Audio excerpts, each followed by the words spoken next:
after they brutally and abruptly discarded you and tossed you aside as they go about frolicking in the sunflower fields, playing Betty Homemaker, the latest unknowing participant in their game of psycho-mental twister. And instead of you skipping off into the sunset singing "Hail Dorothy, the Wicked Witch is dead," you feel almost jealous and envious of this new source of supply they are using like salt to rub into your wounds. Because, well, for one, narcissists do not like to resolve problems. Narcissists like to create problems. Two, all of the brain fog and confusional mayhem makes you extremely prone for misinformation as you try to make sense of all of their nonsensical hoopla. And one of the biggest misconceptions and skewed intricacies about narcissists in general comes from within how narcissists assign and attach a level of importance or value to their supply, and what the narcissist deems as a more fulfilling consumption when referring or what we consider old supply, new supply, grade A, low grade, backup, side piece, recycle, or reused, red light, not so special, or the supply that gets stashed in the shoebox just for good measure to have an event of an emergency, leading to why survivors time and time again keep going down these rabbit holes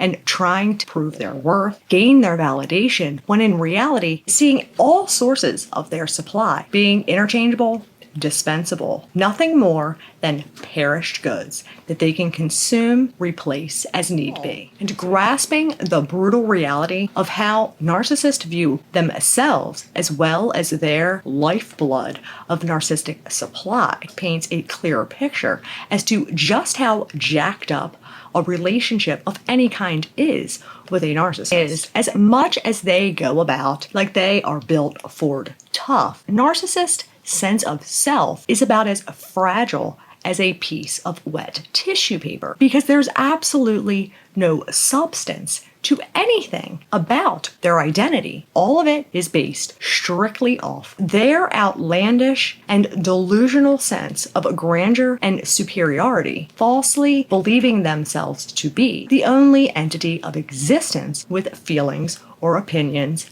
period. Seeing others as having as much intrinsic value as they consider relationships to be something to which have an emotional connection. Zero. Zilch.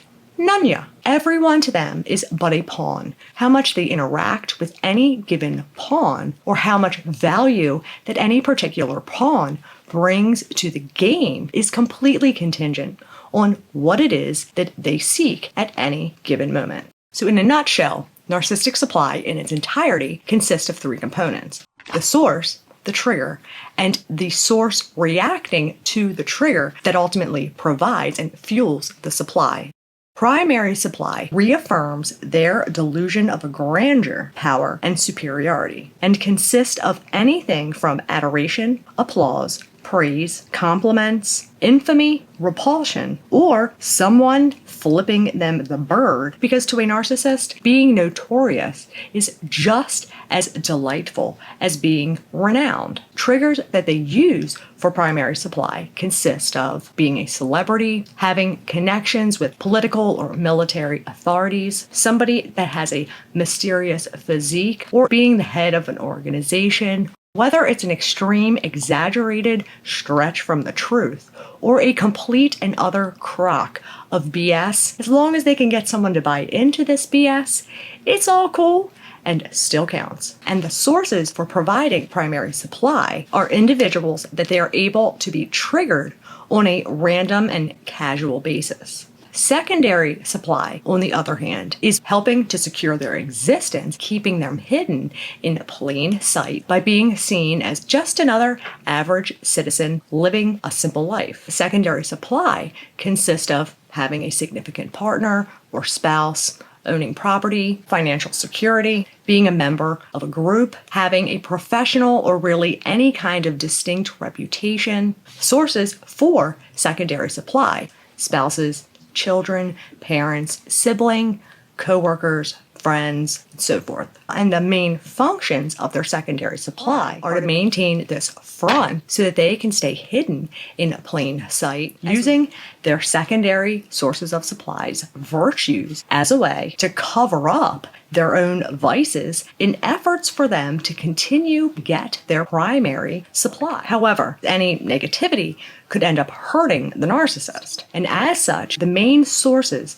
of their secondary supply are who they go about chipping away at their sense of self, confidence, sense of worth, putting them in a confusional, nightmarish mayhem, gaslighting them to distort their perception of reality so that they won't blow the narcissist cover for the outside public, replacing the secondary supply as need be anytime that they feel they can no longer control them to conform. And before you know it, they are out chasing after the new spring chicken in the yard. And oh boy, will they go after those tail feathers, rubbing them right under your nose, guilt-ridding you into thinking that it was all your fault, leaving you to hold on to the hope so that they know that you'll be somewhere within that fenced-in yard once the thrill of chasing after the new spring chicken gets old, or they have plucked too many tail feathers, that sweet piece of meat now looks more like a sight for sore eyes, returning back to you to pluck a few more of your feathers until the next spring chicken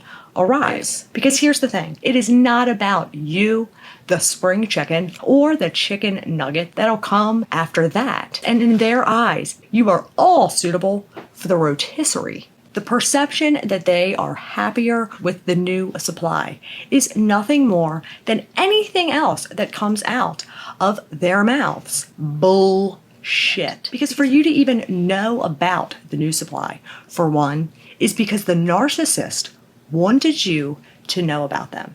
Period. Otherwise, you wouldn't know that they existed, as these are the very people who are masters at manipulation and have managed to pull the wool over the eyes of the world and blindsided you into believing that they were someone of an entirely different person than they were, using their charm and putting on quite a show to make it look like they are living the good life. But the grass will always be greener in their mind, and they will continue fertilizing it with the same poison that they did the last, spinning forever on their Ferris wheel of insanity because they have absolutely no accountability or responsibility for anything. They will never be satisfied because they are not satisfied with themselves. Are you worthy and deserving of so much more than to be stripped of your independence, your freedom, and your sanity, just so they could take advantage, causing you to constantly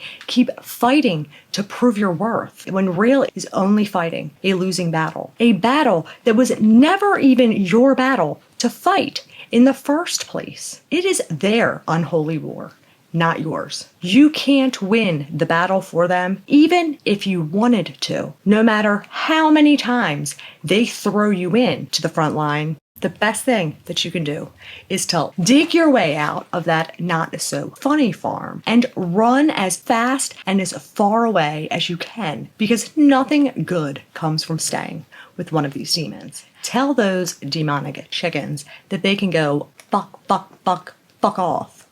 Focus on you. Fuck the narcissist.